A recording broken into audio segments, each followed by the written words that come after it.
talakayan at diskusyon. Tutukan sa OOTD. Narito ang ating tatalakayin at didiskusyonan.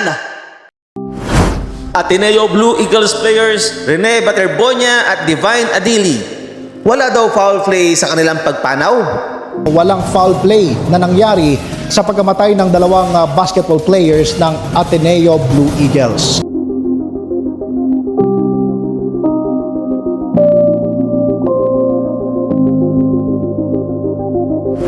Claudia Barreto, tinanggal ang pagiging Valdivia.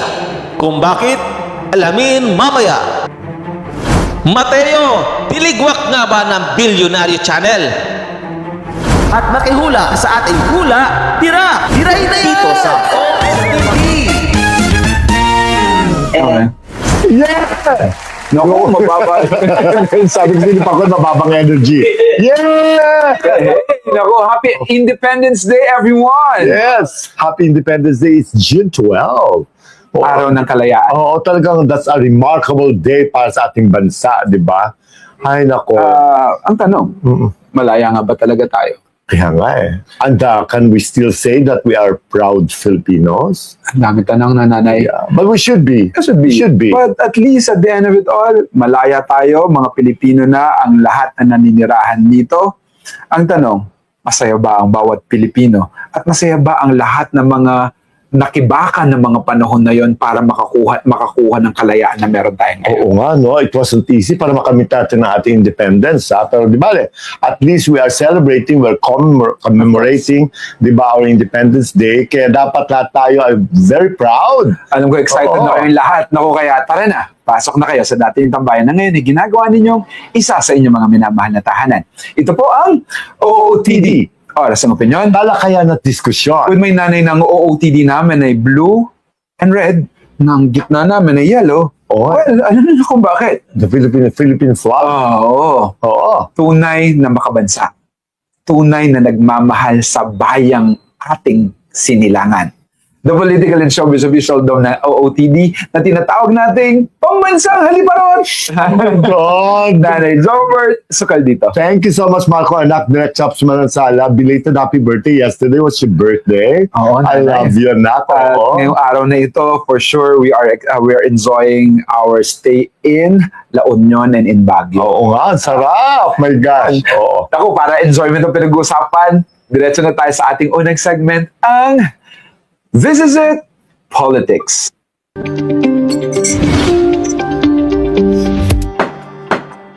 Pahinga muna tayo today sa politics. Na? Kasi it's drowning us, okay? Kasi eto mga kaibigan, ito yung napakalungkot na kabanata sa buhay ng isang pamilya na mga mag-anak na nagmamahal sa katulad ni Rene Baterbonia. Di ba yung basketball player, mga kaibigan, from Agusan del Sur, the MVP, most valuable player nila doon sa Agusan. Kasama ang isa pa ha, ang isa pang si Divine Adili. Divine Adili. Hindi naman din si Pinoy. Oo. Pero parang imported siya, no? Itong si Rene Nanay, parang galing siyang Agusan del Sur. Agusan del Sur. Oo. Agusan del Sur. Nakilala siya doon sa pambansang palaro na naging MVP siya. Palarong pambansa. Palarong pambansa na naging MVP siya. And because of that, kinuha siya ng Ateneo de Davao nung high school siya.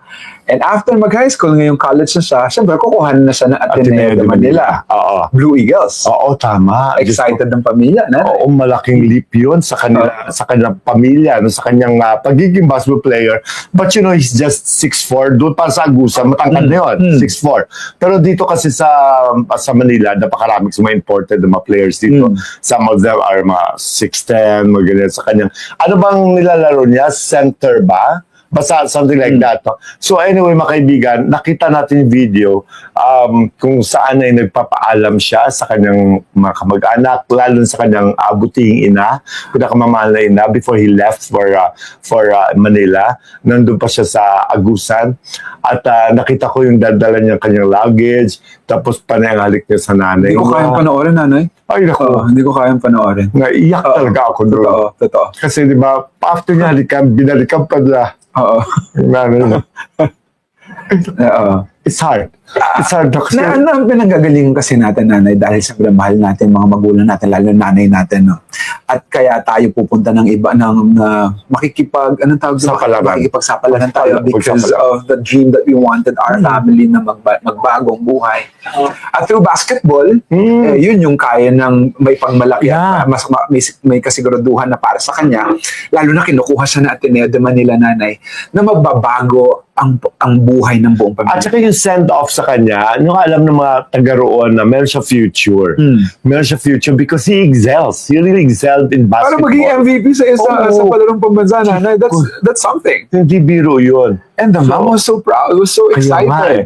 Alam mo, with a heavy heart, no? Kumbaga, pero pinayagan siya, buong puso siyang pinayagan ng kanyang pamilya, lalo ng kanyang ina, to live, no? Kasi nga, para matupad ang kanyang mapangarap at makapagtapos ng kolehiyo. I'm sure he's a scholar, no? For Yes, this, no? yes. Kasi mukha namang yung pamilya ay hindi naman taga-well off, no? Kumbaga, wala lang, regular family. So, he left, tapos, makita mo yung kanyang puso na mas mabigat na dala-dala niya ang lungkot. Pero siyempre, he looked forward for, a better tomorrow. At saka nag-focus na siya sa kanyang patutunguhan, sa kanyang basketball career dito sa Manila. And then cut to, Oo. napapunta sila nandito na siya sa Ateneo de Manila.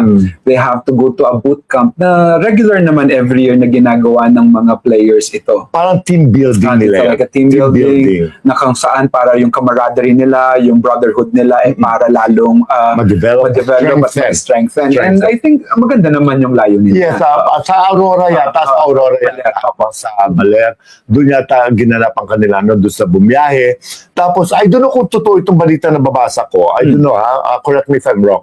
That ayon sa mga reports na lumalabas, kasi syempre itong batang ito, sabi si Adili, ay syempre mga magaling na basketball players, pero they're not really into swimming, no? Tapos, how true na, kumbaga, doon sa dagat daw na kung saan sila ay binaba, kumbaga part ng kanilang training na parang nilagyan sila ng 20 kilos na something doon sa kanilang paa, na siya raw ang dahilan kung bakit ito nalunod at namatay. Yun yung unang nalaman ng nanay. Pero according naman sa sinasabi ng mga otoridad, wala naman daw talagang ganon. Walang ganon. It's just that di umano na hindi talaga maaring hindi marunong lumangoy o baka sa sobrang lakas ng alon, nanay, ay kinain na silang dalawa at hindi na sila na save. Oo nga, pero may autopsy report naman yan. Para I don't know kung ano ba talaga ang cut. Pero ayon sa investigation, wala namang ganon. Wala namang foul play na sinasabi nila. But, may mga kwento na kasi dati mga basketball player, nanay, na nireplay yung lahat ng mga interviews. Pag video ko nireplay nila yung lahat ng mga interviews na meron dati. Kinukwento nila yung kung paano sila, yung training na meron at pinagdaanan nilang training. It was really a part of it. And even before, nanay, meron na silang kasama na muntik na ring malunod. Dahil hindi rin marunong lumangoy. Pero na-save. Actually, nanay, 4 daw talaga sila. At yung 2 na-save, tas diniretso na sa hospital, pero yung 2 talaga, sila rin hindi na talaga nila, hindi na na-save. Ang na-imagine ko lang na, yung pain for the family when they were notified about what happened. Tulad na sinasabi ng kanyang mother, na una ang sinabi na yung anak nyo ay something happened, parang nalunod, na disgrasya. Parang mga after that, parang wala nang coordination. And then sa social media nga lang daw niya talaga nalaman.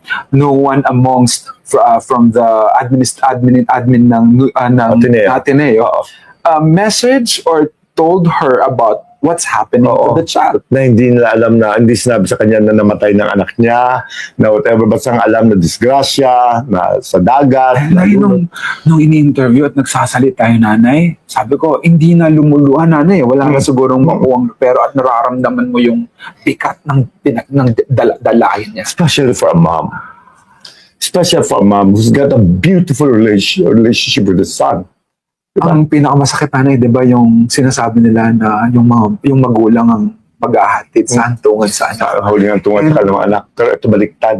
Ang nanay ngayon ang mag-ahatid sa kanyang huling hantungan. Yung araw ang pinakamasakit na pwedeng maranasan ng isang magulang. Na ikaw yung mag-ahatid sa anak mo papunta doon sa huling hantungan. Alam mo yung parang you killed, no? His future was killed. Yung mga pangarap niya ipinatay na parang wala lang. Ganito lang ba kadali ang buhay? Kumbaga, lahat ng mga kanyang inaasam-asam at para sa kanyang pamilya ay hindi na, wala na. Hindi na matutupad. Ang sinasabi na ang Ateneo is ang kanilang pinaka mission vision is to be a man for others. And now a lot of people are clamoring na sana'y suportahan mula sa susunod na anak at lahat ng mga anak ay bigyan sana man lang ng karampatang tulong dahil nga yung future ng anak nila Wala, burado na. ay nawala na. Wala na. Oo. Pero ano ba to? Parang may nagsasabi na it was a military training. It was like that, nanay. Parang sinasabi nga nila, parang they're complaining, like some of the netizens who learned about it, parang hindi naman sila mga sundalo para gawin ng ganoong klaseng training. But you know, but men kasi it should be developed eh. Kumbaga din develop I pa nila think courage. ako naiintindihan ko naman yung pinanggagalingan at reason kung bakit they have to go through those kind of training.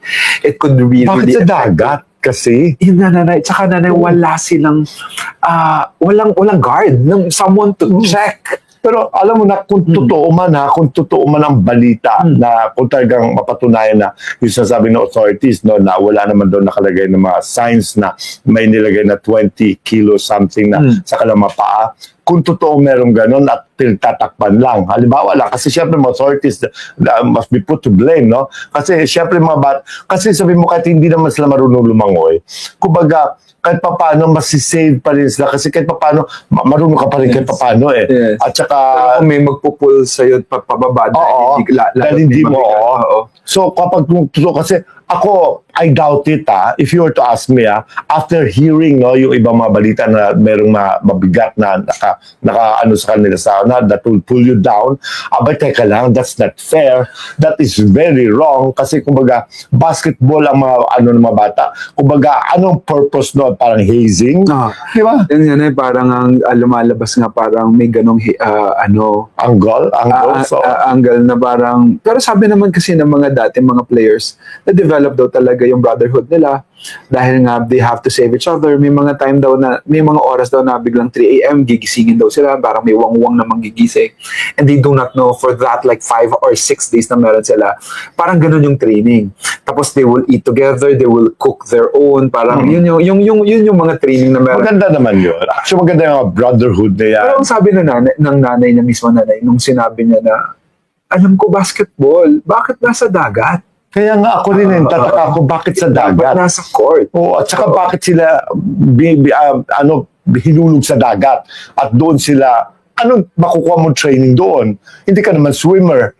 Hindi mo kailangan ng stamina doon sa dagat para ma-develop mo stamina mo. Iba talaga ang training pag nasa field ka. Ako na hinihintay ko talaga ang kung ano ang gagawing tulong ng Universidad ng Ateneo. Sana, alam matagal na yan matagal na may mga nangyayaring ganyan that involves yung mga brotherhood na ito, mga hazing, marami na namatay. Akala ko natuto na tayo, akala ko nabura na yan, binawal ang mga ganyan. Bakit ito? May nangyari na naman. So, dito na naman tayo ulit magsisimula. Dito na naman tayo ulit matututo. Kasi di ba matagal na issue yan mga namamatay ng mga estudyante kasi dahil nga sa mga brotherhood. Alam mo kaya ako, hindi taga sumas mga fraternities before in the past Kasi alam ko yung una-una physically kaya ayoko talaga nasasaktan ako. Pero kumbaga, it's all in the minds and in our hearts. Kung talagang mabuti kang tao, if you are there to support each other, kung may brotherhood ka, kung may may humanity ka sa sarili mo, hindi ka naman, di ba, pwede ka naman tumulong Ba't kailangan pa ng mga hazing, kailangan pa ng ganito mga exercises na mga hindi naman nakakabuti sa mga bata? Sana tigilan na yan. Gusto ko i-check, nakatulong ba? Nag-champion ba ang Eagles Dahil sa ganyan? Sa ganito? Something na, pero kasi talaga, ang pinaka nakakalungkot talaga ay yung pangarap na isang pamilyang hindi naman kaya mayaman pero merong talento at may isang pangako na aalis ang anak mo, mamimiss mo siya, iiwan, magkakalayo kayo para sa isang pangarap na meron ng pamilya. At babalik na may dalang tropeyo, babalik na may magandang pero balita. ang balik, nanay, ay pagkamatay ng tanging masasabi mong nagbigay sa'yo ng lakas ng loob lalo ng pangarap na maaaring matupad. At heto, ilang araw na walang narinig sa Ateneo. Siguro chinecheck pa rin nila kung ano ba yung, I don't know kung ngayon meron ng sinasabi ang Ateneo kung ano man plano nila. Pero sana tama ka na itong pagkamatay ni Rene Baterbonia ay sana ito na yung last. Sana may matutunan na tayo. Sana alam na natin kung anong gagawin natin. At sana isang araw ay tama na lang ang ibibigay na mga ganyang klaseng training na meron ang lahat ng mga atleta. Kasi they wanted to win. Yeah. Yun naman ang gusto nila, ang manalo. Tsaka imagine mo, nag-aagusan ito ha, compared to other, di ba, na mga developed mga cities in this country, para siya maging MVP sa palarong pambansa. Ibig sabihin talaga, maganda rin ang training niya talaga doon. Ang maganda training sa kanya sa At magaling. Tsaka mahusay talaga siya. Oo. Pati si Divine Adili, alam mo yung gano'n. Masakit ito para sa mga kabataan, para sa mga magulang na tanging pangarap ay makapagpatapos ng kanilang mga anak at saka matulungan sila sa kanilang mga skills, mga special skills. Pero ano nangyari? Nakauwi sila, nakabox. Ang sakit para sa mga magulang. Kaya ngayon, Agusan del Sur most especially is mourning the death of these two young boys na sana, my God, sana hindi na tumaulit pa. Sana hindi na. Ako nanay, sana hindi rin mawalan ng pag-asa o magpapanghinaan ng loob ang mga taong gustong mangarap at maglalakas loob na kuhanan yung ganong pangarap. Sana hindi tayo mawalan dahil lang nangyari kay Baterbonia. At sana ang pagkamatay nitong batang ito, nanay, ay magsilbing kandila na liwanag para sa maraming tao na merong isang anak na nangarap para sa pamilya. Nanay, yung yakap niya sa nanay niya, di ba? Grabe. tsaka pangarap niya para sa bayan niya. Para sa bayan To be niya. proud of him. Yes. Na sana hindi maging dahilan para mawalan ng ganoong lakas ng loob ang sino mang gusto pa at maaari pang mangarap kagaya ni Rene. Yes. From the bottom of our hearts, no, we are sending our deepest condolences sa family ng dalawang pamilya ito, kay Baterbonia at saka sa pamilya Adili for the demise of their children. Oh my God. We may not know the kind of pain because we do not know that pain. But we know it's painful. Pero hawak tayo doon sa pangarap ng anak niyong si Rene. Nung huling panahong nayakap po kayo, lalo na yung nanay niya na kasi dahil makananay tayo, no? Ang hirap siyang panoorin. Ang hirap niyang tanggapin at maniwala na nangyayari ito dahil alam natin masakit siya. Naalala ko pa, napanood ko isang video when he won yata the MVP doon sa palarong pambansa. The mom was there, the brothers were there, yung isang bata pa nga, di ba? Pero una niyang tinakbo ang nanay niya. At wala siyang pakialam sa mga tao sa paligid, di ba? Normally mga teenagers, di ba?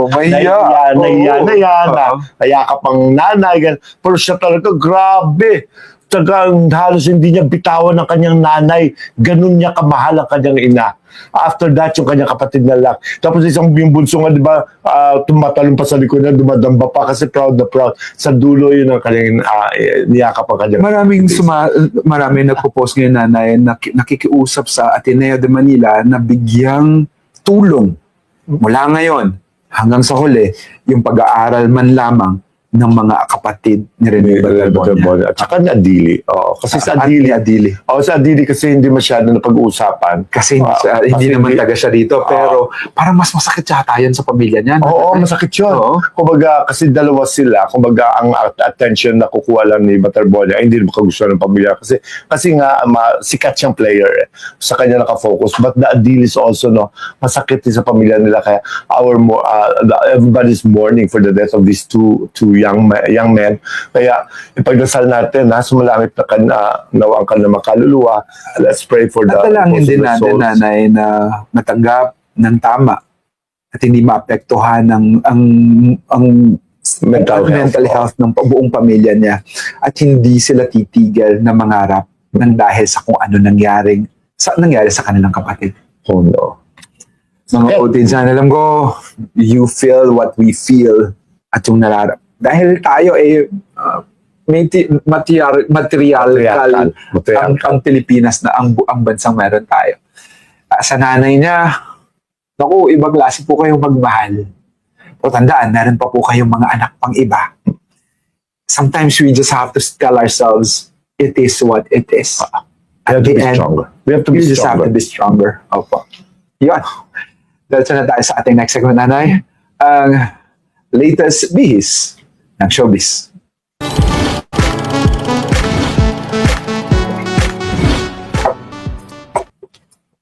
Kung sa ating social issue natin ay namatayan ng anak. Eto naman, tinanggalan ng apelyido Ng anak. ng anak. Yung anak niya, si Claudia Barreto, used to carry the surname Valdivia. Valdivia is the real surname of Dennis Padilla. Si Claudia po ay anak ni Dennis Padilla kay Marjorie Barreto. 'Di ba? Alam mo si Dennis is into rifts with his other children, like ito si Danny Barreto na anak ni Marjorie Barreto kay Kier, ay naitinturing din siyang parang ama na rin nung magkakasama sa kanilang isang tahanan. Ay medyo nagkakaroon ng alita ngayon, the exchange of words, no? Mabigat ang mga salita.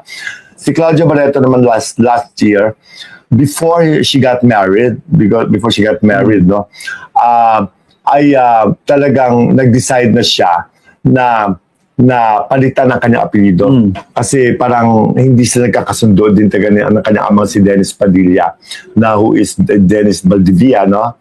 Valdivia ang apelyido niya. So pinatanggal niya, nag-file siya ng petition doon sa court, natanggal ang apelyido niya just to use plainly Barreto.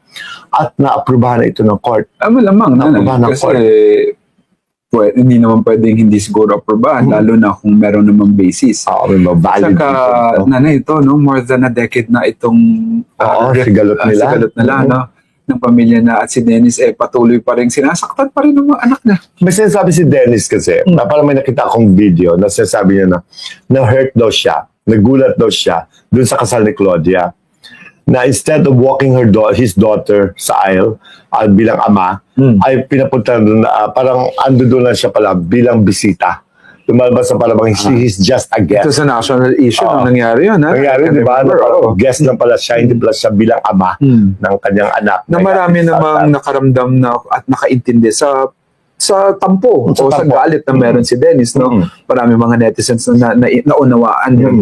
Pero kasi patuloy pa rin, nanay, na namamahiya si Dennis na sa kanyang mga anak Kaya sa nga social media. Yan ang problema kasi when you take social media, every time na may issue kayo ng pamilya mo, that is not good. That is not good. That's something very private. Kumbaga, you don't share yung hinaings at mga tampo mo sa mga anak mo on social media, on Facebook, Instagram. Mali yun. Alam mo, yan ang mga irresponsible na paggamit ng social media kapag pamilya mo na involved, alam mo, talk it over, talk it out with them privately. Huwag kayo magsumbong sa social media kasi nabitaw ang salita doon, ang hirap na, hindi na pwedeng ibalik. Kaya mga bata, magtatampo. In fairness to the children, sa napansin ko, si Dennis ang mahilig mag-post Di ba? Pag Mag-react lang sila. Nagre-react yung mga bata. Siguro, sa isip na parang hiyang-hiya na sila. Hindi na gusto mga pangyayari. Kaya, they decide nga na, Pero nanay, this is a big statement, no? Parang pagtatakwil na sa tamang meron. Tama. No. Na kung, di ba sabi nga natin, kung di naman dahil sa inyo mga ama, wala kayo sa mundong ito. Pero mga bata, hindi mo rin pwede masisi Baka may pinanggagalingan din sila malalim kung bakit talaga pinatanggal niya. At sana maintindihan ng lubos ni Dennis, nanay, kung ano ang pinanggagalingan ng mga anak to go this far. Pero sinabi naman niya na to this day ay mahal pa rin niya anak niya, si Claudia. Ang dali kasing sabihin Oo. mahal mo, nanay. Pag may mahal mong tao, dapat igalang mo rin sila. Oo, dapat through your actions makikita at mararamdaman ng taong sinasabihan mong mahal mo. We never doubted your love for your Oo. children. We don't doubt that. Pero yung love dapat din is every second of our lives. Hindi ito, mahal kita ngayon, tomorrow kaaway kita. Kumbaga sa Sunday, friends tayo ulit. Hindi mahal mo sila forever, nasa puso at saka, di ba alam mo yan, sa kalamnan natin, mahal natin mga anak natin. Pero dapat, igalang mo rin sila, not because ikaw ang nakakatanda, ikaw lang dapat iginagalang. No, dapat it's mutual. Ako, nanay, when I heard about this and sabi mo pag-uusapan na nga natin, parang sabi ko, ako ba? Kakayanin ko bang palitan yung apelyido ko? Parang hindi. Oo. Parang hindi. Diyos ko, ako nga pinilit kong sarili ko magamit ang apelyido ng tatay ko kahit anak ako sa labas. Yes, Alam mo yun? yes, yes. At I'm proud of it. At saka I'm sure my family, ay winelcome ako ng family ko. Pero para sa Alam mo yun? isang Claudia na may asawa na, Mm-mm. na ang apelido ay iba na. Yes. Diba? oo. Doon sa asawa na yung Asawa na apelido niya, niya. gamit niya. Pero inalis pa rin yung kanyang Tunay na apelido ng ama niya. Meron talagang mensahe ito na kailangan mabasa ni Dennis Padilla. Dapat At din sa pagbasa, nanay, ay kailangan may magbago. Dahil maaaring malalim at sobrang lalim na yung sugat na idinulot ng pagmamahal na meron si Dennis. we are talking in circles here kasi hindi man natin alam talaga kung Yes. ano nangyari sa kanila. Nag-transpire between the father and daughter, no? Pero syempre, sa mga nabasa natin, nakita natin, para umabot sa pinatanggalan ni Claudia apelidong Valdivia sa kanyang pangalan, that speaks of something. Kaya kumbaga, I wish them well, I Oh, wish them well. something big. I wish Really them well. big. Sana lahat ng mga magulang at saka mga anak, no, must look into this at saka isipin nyo rin na sana hindi ito mangyayari sa bawat isa sa atin, sa iba pa mga mag-anak dyan. Ako, nanay, habang buhay pa tayo sa pamilya nila, if they will find time to check in their hearts, ano ba ang pinanggagalingan ng galit ay pagmamahal. Go back to that. Para sa isang araw ay maging okay na ang lahat. Tama. Sana hindi na hate. Yan. Ito Okay. yung sunod, lumipat siya hindi dahil hate. Hindi hate. Okay. Ito kayo Mateo Gutierrez. Yes, Mateo Si Gutierrez. Mateo Gutierrez, napapanood natin as one of the hosts of Billionaire News Channel.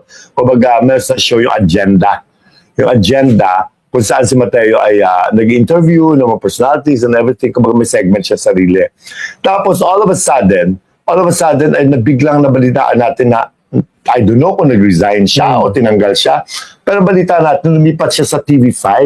Sa katapat yata na show, yung Frontline. So, kumbaga, syempre, kapag lumipat ka doon, automatic, you lose your position dito sa kabila. Your place. Your place. Kumbaga, doon siya. May feeling ako, I don't know kung nagpaalam siya ng formal. Wala man tayong balita na may formal siya. Kasi parang nagkagulo, nagulat ang mga tao, parang wala explanation. Lumipat na siya. Wala bang kontrata? Ba may mga kontrata naman yan eh. So, alam ba, kung lumipat siya doon, obviously, he has to resign. Or, kung tinanggal man siya, halimbawa, while was still doing agenda, after niyang tinanggal, tsaka siya lumipat sa frontline, that's a different story. Pero kung lumipat siya doon, syempre automatic, wala na siya dito sa kalabang show. Pero, ang weird lang, biglang, nandyan ka lang, week after that, may iba ka na. May iba ka na, may nilipatan ka na. Diba? Parang may mali. Oo. Ngayon ito naman si Raymond Gutierrez, mga kaibigan. 2 years ago yata, if I'm not mistaken, no, nung sa Billionaire News Channel, ay dapat ay papasok siya doon. Kaya lang nagkaroon siya ng masabay-sabay na mga commitments, mga opportunities niya that he was made to host at endorse many projects. Tapos diba, nagka-America pa siya nagstay at saka alam mo naman, diba, doon nga siya nag-out, diba, alam mo natin si Raymond. Ngayon, he came back. At saka ngayon, ay pumasok siya. Ang kung iniwanan ni Mateo, iniwanan niya yung programa, ay siya nag-replace. Pero kumbaga, dati na naman siya talaga sa Billionaire Channel. Kumbaga, Hindi na umalis bago. hindi naman talaga siya parang siyang pumalit lang. Kumbaga, siya ay bumalik lang. Ako, napanood ko Noong una ko napanood si Mateo sa Billionaire News, na-weirdoan din ako Parang masyado siyang, parang hindi siya swak. Hindi siya swak eh. Actually, hindi siya swak. Hindi pa rin Nagkakamali siya swak. siya. Sabi ko, para naman ako, nung ako nun nanay, minsan nagkakamali pa rin ako. No? Kasi hindi ko naman talaga mundo ito. Pero siya parang, noong nakita ko, parang hindi. Parang, anong tawag doon? Miscast? Miscast. Kasi nakita ko Corina Sanchez, Pinky Webb, Willard Cheng. Kumbaga yung tatlo, parang may rapport eh. May rapport Tapos biglang nag-Mateo Gutierrez, may isang segment ako. May mga nagbabanda pa sila sa ending, di ba? Parang bang napaka-off niya. Sabi ko sa isip ko lang, siguro baka artista kasi siya, at saka baka yun ang kanyang segment. Hindi pa siya comfortable. Hindi pa siya, Tapos nung nakita ko na biglang meron naman siyang segment na parang nag-interview nga siya, di ba? Yung interview si Judian Santos at saka Si Ryan. Si Ryan at kung sino. Ang dami pa na interview. Parang feeling ko naging swak siya dahil siya na mag-isa doon. And bigla noong kahit papano nakakabisado na niya, nagiging komportable na siya, bigla na wala. Itong si Raymond naman nanay, parang feeling ko rin, hindi ganun kaswak. Kasi yung Tagalog niya nanay ay malayo sa Tagalog ng tatlo. Swagay, kasi alam mo naman, American citizen yung batang yan. Oo, At saka, Hindi naman talaga nagtatagalog. At saka doon siya madala sa Amerika eh. Oo. Hindi na alam siya umuwi dito eh. Pero kasi along the way, pag nakahinga na, nasanay na, parang, di ba, tayo nga, parang gano'n, nasanay na tayo, parang kahit wala tayong script, parang dire-diretso na tayo, nasanay na. Isang araw masasanay din naman si Raymond. Pero alam mo, may mga intrigera talaga na mga netizens. Oo, ano yan, gusto ko yan. Sabi nila, kaya bumalik yan dito, siguro hiniwalayan na yun ng boyfriend niya sa Amerika. Oo, gano'n siya. Bakit kumbaga kaya siya umuwi rito kasi wala na siya opportunities doon. Kaya umuwi rito siguro, he's just mending a broken heart. Kaya ginawa na umuwi rito para Ay, siya, magtrabaho. matayo siyang pauin dito. Si Raul. Wala, alam mo, at saka wala naman in fairness kay Raymond, wala naman siya reaction. No? Kumbaga, bahala kayo kung speculate. Basta ako may trabaho, ako tapos. Di ba? Pero, di ba, nanay, ito naman sa nangyari kay Mateo na biglang umalis. Di ba dapat noon sa kontrata na kapag umalis ka, wag ka muna, you have at least 3 months to stop. Oo, bago Hindi ko the same slot at the same posts that you na iniwan mo. Ewan ko sa kanila, gulo-gulo lang na. Pero sa kontrata rin yan, totoo. Depende sa mga manager sila. Sino ba manager ni Mateo? Alam ko si Georgie Dinko. Oh. Georgie Dinko, I will check with Georgie. Pero malakas Oo, para hindi siya habulin ng Billionaire News Channel. Or baka talagang it was their decision, both sides, Oo. na maghiwalay na lang maghiwalay na ng landas. At least mabuti, andyan na si Raymond, ang pumalit ulit kay Mateo. Pero siya naman hindi basta pumalit daw, bumalik lang siya. Pero gusto ko ang Billionaire Channel na. Maganda Billionaire Channel. Gulat ako diyan si Julius Babaw, di ba? Si Julius ba nasa frontline o sa Billionaire? Frontline. Sa frontline siya, no? Sa Billionaire, La Corina. Si La Corina. Oo. Gusto ko siya. Gusto ko siya. Tapos nandyan na rin si Atty. Just Francis. Sa Billionaire. Hindi ang Billionaire, di ba, bago siya? Opo. Pero andun ang mabibigat kasi ng mga personalities. Oo, nanay, at Yung saka- Pinky Webb, yung Corina Saka yung mga Sanchez. research nila iba. Oo. Ang lalalim ng kanilang pagre-research. Sino ba may-ari niyan? Hindi ba ikaw? I'm sure bilyonaryo. Ay, wala! Last na yan! Naalala ko dati si Carly Diskay, naalala ko dati. Ah, Yung interview ni Julius Babaw, tinatanong ko, kung gaano siya kakayaman. Hindi si Julius, si Corina yata. Sabi niya, ano bang pangalan ng kumpanya niyo para bilyonaryo? Bilyonaryo. Oo, ganun na. Diba? Oh, ganun na. Bilyonaryo. Akala ko yung may-ari ng Chanel. Last ko na to. Ayun mga kaibigan, na at least no, si Mateo has joined another network. Tapos si Raymond naman just came back, bumalik na po sa Billionaire where he used to belong. In fairness man to him. Kumbaga, hindi lang niya na ituloy before kasi napakarami rin niya kasi mga trabaho noon. Kailangan niyo po muna ng segment sa Billionaire Channel. Bakit Oo. naman? We can, kahit mga 20 minutes ka. Ay, 3 minutes lang, pwede na kami. Oo, maganda. Gusto ko yung Billionaire. Di ba? Naku, sa mga gustong mag-relax, saan sila pupunta Ay, nanay? nako. Punta kayo sa paborito kong Masayian. Ang aking paboritong Manhattan Wellness Spa. Kung saan talaga doon tanggal lahat ng mapagod ko, lahat ng mga sakit ko sa kasukasuan, ang galing magmasahe, ang gugwapo pa sa mga bading lang po, mga kaibigan, di pa sa lalaki at babae. Kaya ininayaan ko. Kaya punta kayo sa Manhattan Wellness Spa, located at 17 Scout Ibardolaza, Barangay Sacred Heart, Quezon City. Hanapin nila si Jolo Lapid. Lapid. Alam mo na, Carlo at Danette Nazareno of Chino Hills, California. Hindi kayo pwede doon. Nako! Pero kayo dito, pwede kayo sa Kita Staycation. So, ngayon, medyo malamig ngayon sa Tagaytay, nanay. We were there last week. Dapat dyan din ako magsa-celebrate for my birthday.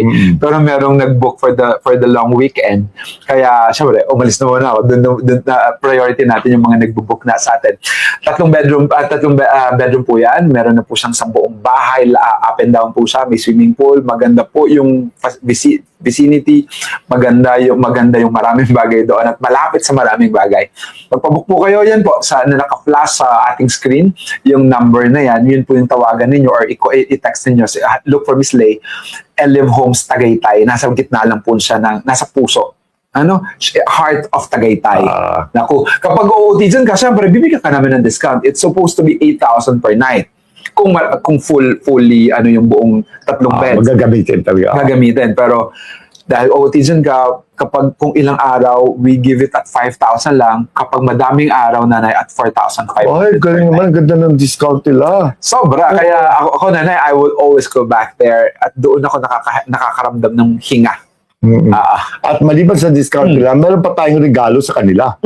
Itong susunod nating segment. Yan ang pinakaregalo natin sa kanila every time may show tayo, di ba? Totoo. Oo. Diretso na tayo sa ating Hula Bira. Birahin na yan! Ang taas nung... Ang taas. Malaya na tayo. Ganyan. Daddy Doc, Percival De Leon, tsaka Mina Daya, eto na, si, tag doon, si Pangkoy, Oo. napakaingay daw. Oo, Ingay. bago yung Hula Bira ni Nanay, syempre. Naku, i-share nyo na po ang ating episode na ito. Birthday ko naman. Long weekend birthday ko. Gift nyo na po sa akin. Yeah. Ayan, eto na. Kwento ito ng isang nanay. Nanay ulit. Yes, nanay ito ng isang sikat na actress. Sikat Sikat at na controversial na actress. Oo, sikat at controversial na actress. Malaking pangalan, no? Malaking pangalan. Oo. Malaking babae. Oo. Hindi Yung naman ganun kalaki. yung anak niya. Yung anak. Maganda. Maganda. Sikat. Eto na mga kaibigan. Alam mo, mabait ang taga tong anak niya. At in fairness sa na ito, kakilala ko te. Mabait Mabait ito. din, Alam mga kaibigan, ito ay laman ng kasino. Yung nanay niya. Yung nanay taga mahilig talaga pumindot ito. Mahilig talaga sa slot machine. Malakas ito maglaro. Pindot. Kala ka doorbell. Sa mga nagsusugal, alam nila, aware sila Pindot. dyan. Yung pindot, ibig sabihin, slot machine. Pero mga kaibigan, hindi na siya basta pumipindot. Kasi may kilala ako, may-ari ng TV network. Mag-asawa. Pumipindot din sila. Pero kung magtaya sila, tag 30 pesos lang. Talagang libano lang, diversyon lang. Patay oras na taga every afternoon sa isang resort casino sa Paranaque. Pero ito naman si girl, nanay niya, ni actress na ito, talagang regular din siya tagang nagsusugal doon. Talagang slot machine din. Panlibang. Pandibang. Pero mga kaibigan, may style siya. Kasi siguro nahihiya siya na makita ng mga tao na kilala sa kanya kasi ang anak niya sikat na actress. Tsaka yung alam ko doon sa parang merong podcast din yung anak niya eh. Nakikita yung nanay. Oo. Kaya kilala. Kilala siya eh. So, ang ginagawa niya, kumbaga kasi ang lakas niya magtaya. Kung ang regular na taya is 88 pesos, siya ay tumataya ng mga 540 per pindot yun. So, ang ginagawa niya, para hindi pa ang ginagawa niya, may dala siya laging para masking tape. Oo. Na didikit niya na pasimple doon sa Para hindi makita yung bet. Kung magkano bet ba kung hindi mo makita yung bet. So, pero malaki talaga. yung balance mo na doon makikita. Pero yung bet natatakpan. Pwede mo tanggalin na ng pasimple after.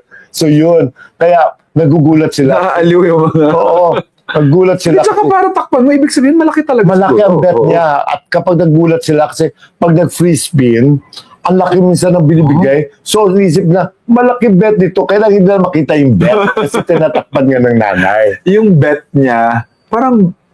Oo, 300, 500, magganong kalalaki. Isang pindot? Isang pindot lang yun, ha? Isang pindot? Oo. Isang 25 kilos na Yung may-ari nga ng isang network, di ba, mag-asawa yun, na may jidad na, may asawa. Tag 30 pesos nga lang eh. Oo. Sa kanya tayo, palagi mo 30 pesos, sa kanya 300. Diba? So, mas mayaman pa siya sa may-ari ng network. Pero importante, pera naman yung sinusugal niya.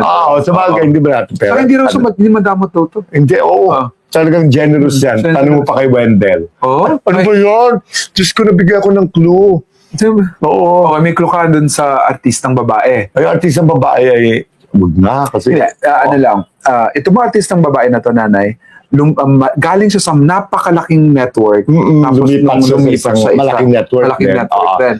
Tapos, nagka-problema lang siya. Ayoko nang sabihin, nagka-problema sa kanyang love life. Hanggang ganun na lang. okay. Nagka-problema sa kanyang love life. Love life lang ba? Oo, love life. Tsaka, basta yun na yun. Okay. Kasi may mag-fourth floor eh. Okay. Okay?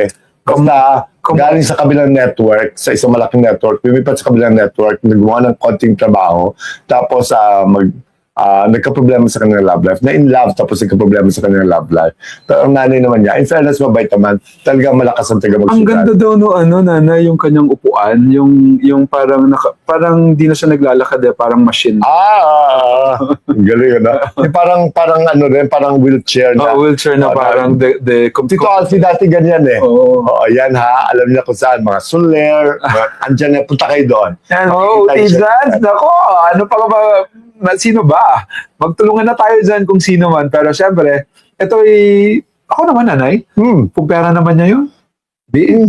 Kaya mo siya. Bibigyan nga siya ng anak niya eh, di ba? Oo. Yung anak gusto maging masaya yung nanay. Yes. At Oo. saka, Kasi hindi mo ninanakaw. tama yun. Hindi Tama. kagaya ng iba dyan, ninanakaw yung nako. Alam niyo na, naku, maraming salamat sa lahat ng mga Team OFW and Team U Yeah. na nanonood ngayong oras na ito. Mga Team Replay, Team Pakulay, Team No Skip, at Team Balik sa Umpisa, at Team Senior. At sa Okay. lahat ng mga nag-greet sa akin, nagbigay ng birthday greetings, nagbigay ng mga gifts, at nagbigay ng kung ano-ano. Meanwhile,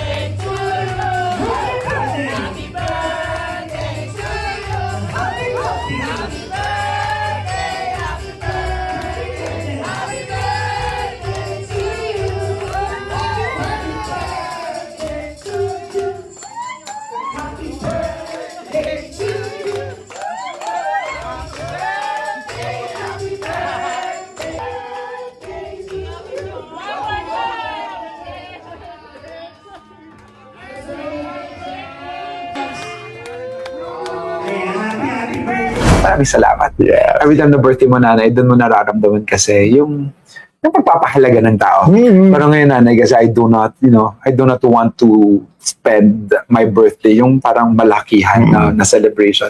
Kasi parang napapagod na ako. Small circle, parang nagiging better siya. Mas magaan siya.